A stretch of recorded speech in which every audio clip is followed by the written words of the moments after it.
Hello friends. Financial year 2023-24 की ITR filing start हो चुकी है। इनकम टैक्स पोर्टल पर आईटीआर 1, 2, 3, 4 ये लाइव हो चुके हैं। तो आईटीआर फाइलिंग अगर आपको आईटीआर फाइल करना है तो इनकम टैक्स पोर्टल पर आईटीआर फाइलिंग स्टार्ट हो चुकी है।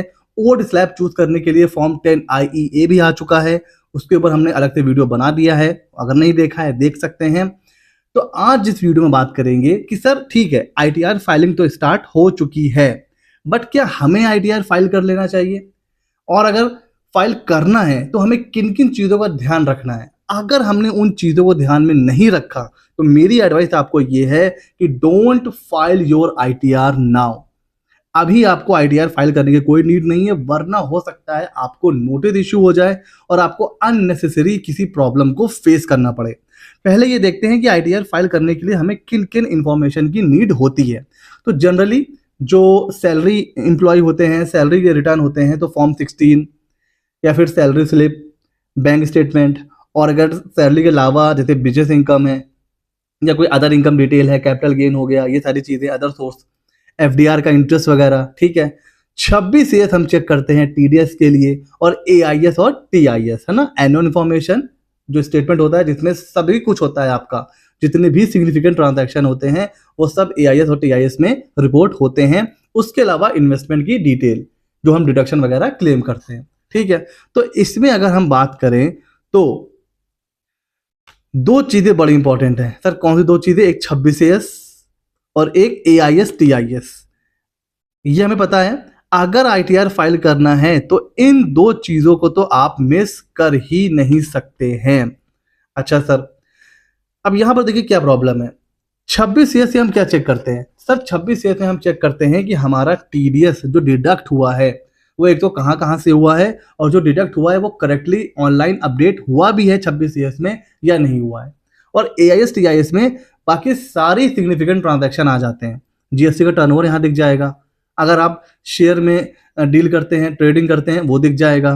कोई हैवी कैश डिपॉजिट हुआ है वो दिख जाएगा, कैश का विड्रॉल दिख जाएगा, सेविंग बैंक का इंटरेस्ट, एफडी का इंटरेस्ट, ये सारी चीजें आप यहां पर देख सकते हो एआईएस एंड टीआईएस में। बट प्रॉब्लम क्या आती है वो एक बार डिस्कस करते हैं कि टीडीएस के रिटर्न की जो Q4 है उसकी जो ड्यू डेट है वो है 31 मई। तो 31 मई से पहले आप टीडीएस का रिटर्न फाइल करते हो। अब यहां पर आती है प्रॉब्लम, अगर आप अभी आईटीआर फाइल करना स्टार्ट कर देंगे तो मे भी हो सकता है जिन भी ऑर्गेनाइजेशन ने आपका टीडीएस डिडक्ट किया है उन्होंने अपना टीडीएस का रिटर्न हो सकता है फाइल ना किया हो, और क्योंकि उन्होंने अपना टीडीएस का रिटर्न नहीं फाइल करा है तो आपका 26 एएस एआईएस टीआईएस वो भी 100% अपडेट नहीं हुआ होगा। अब यहां पर प्रॉब्लम आएगी, अगर आप रिफंड क्लेम करना चाहते हैं तो वो आप क्लेम नहीं कर पाएंगे, बिकॉज 26 एएस में डेटा दिख नहीं रहा है। अगर हो सकता है कोई इनकम आपसे छूट गई हो तो एआईएस टीआईएस से वो हम ले सकते हैं, लेकिन एआईएस टीआईएस क्योंकि अपडेट नहीं हुआ है तो हो सकता है वो इनकम आपसे छूट जाए। तो यहां पर प्रॉब्लम आएगी, अगर जिन टैक्स पेयर का, एसएससी का टीडीएस डिडक्ट हुआ है तो उनको तो आईटीआर अभी फाइल करना ही नहीं चाहिए, बिकॉज उनका जो 26 एएस है, एआईएस टीआईएस है, वो अभी अपडेट नहीं हुआ होगा, ठीक है। तो अगर आपके पास कोई टीडीएस की एंट्री है तो अभी आप आईटीआर फाइलिंग से दूर रहिए। अच्छा सर, तो फिर हम कब आईटीआर फाइल कर सकते हैं? तो देखिए, आईटीआर फाइल, क्योंकि अभी हमने देखा है कि टीडीएस की जो रिटर्न है वो 31 मई तक फाइल हो सकते हैं। तो वैसे सभी लोग वेट नहीं करते हैं, लेकिन कुछ ऑर्गेनाइजेशन एकदम लास्ट मोमेंट पे टीडीएस का रिटर्न फाइल करते हैं, but most of the organization ये है कि हाँ अप्रैल मई में स्टार्ट कर देते हैं। तो फिर भी बहुत, अगर आप अर्ली एज पॉसिबल आप आईटीआर फाइलिंग स्टार्ट करना चाहते हैं तो मिड ऑफ मई। तो अगर आपकी टीडीएस की एंट्री है तो मैं आपसे भैया ये एडवाइस करूंगा कि मिड ऑफ मई तक आप वेट करिए, उसके बाद 26 ईयर्स एआईएस टीआईएस चेक करिए और फिर जाकर के आप उसको फाइल करिए, ठीक है सर। अच्छा अच्छा, ये भी होता है कि कई बार हमें पता है कि कहाँ से हमारा टीडीएस डिडक्ट हुआ है, ठीक है, बट ये हो सकता है कि जब वो टीडीएस का रिटर्न फाइल करे तो हो सकता है कुछ इनकरेक्ट डिटेल हो जाए। जो टीडीएस कटा था 1 लाख रुपए, वहां पर शो हो रहा है 10,000, ये भी हो सकता है। तो फिर आप उस ऑर्गेनाइजेशन को इंटीमेट करेंगे कि मेरा जो टीडीएस है वो करेक्टली शो नहीं कर रहा है 26 एएस में। तो फिर वो ऑर्गेनाइजेशन अपना टीडीएस का रिटर्न रिवाइज करेगी, फिर दोबारा आप 26 एएस चेक करेंगे।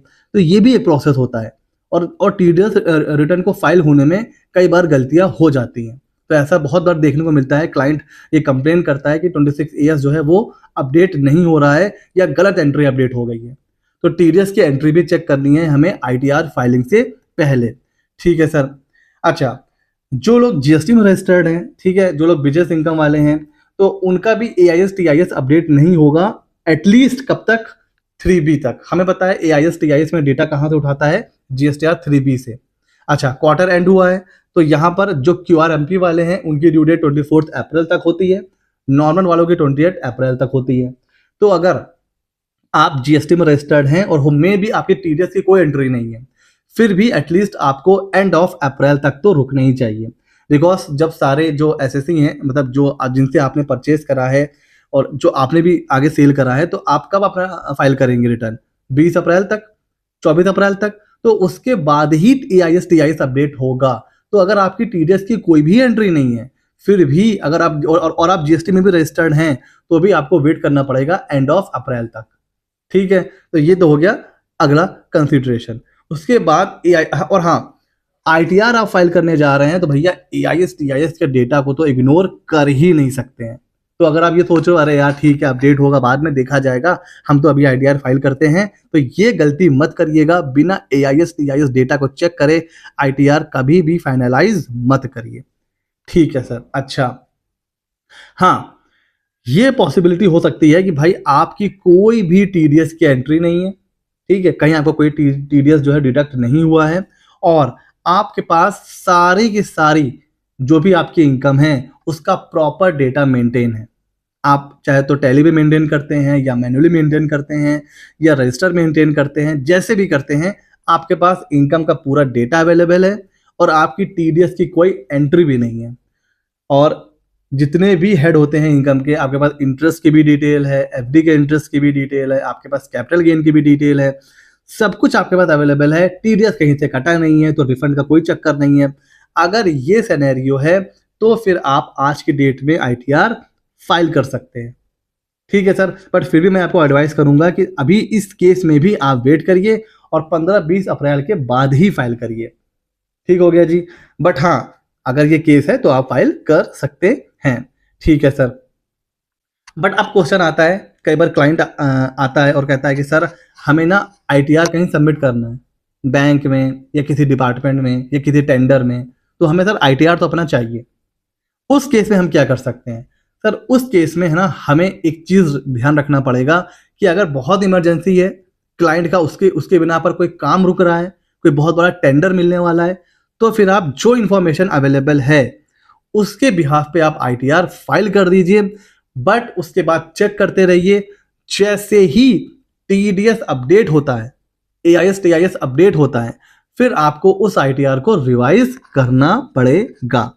ये ध्यान रखिए, आईटीआर फाइल करके भूल मत जाइए। ठीक है, आपने आईटीआर फाइल कर दिया, क्लाइंट को कहीं सबमिट करना था, फिर एज अ प्रोफेशनल ये हमारी रिस्पॉन्सिबिलिटी है कि फिर हम उसको चेक करेंगे।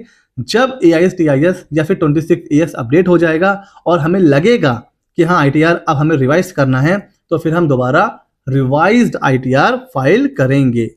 तो ये केसेस हैं। तो अब आप अपने आप को देख लीजिए आप किस कैटेगरी में फॉल कर रहे हैं। कोई टीडीएस की एंट्री नहीं है, सारे डेटा आपके पास है, आप आईटीआर फाइल कर सकते हैं। टीडीएस कट रखा है, रिफंड वगैरह का चक्कर है, तो आप मिड ऑफ मई तक जरूर रुकिए, क्योंकि वहां पर भैया तभी तक मतलब चांसेस हैं कि हाँ 26AS और एआईएस टीआईएस अपडेट हो जाएगा। और अगर आपको कहीं सबमिट करना है, इमरजेंसी है, तो आप अभी फाइल करिए आईटीआर और बाद में आप उसको रिवाइज कर सकते हैं। तो कैसा लगा ये वीडियो, कैसी लगी ये इन्फॉर्मेशन, हमें जरूर बताइएगा। हम ऐसे ही इंटरेस्टिंग टॉपिक पर वीडियो लाते रहते हैं। हमारे चैनल को सब्सक्राइब कर लीजिए। मिलते हैं अगले नॉलेजेबल वीडियो में।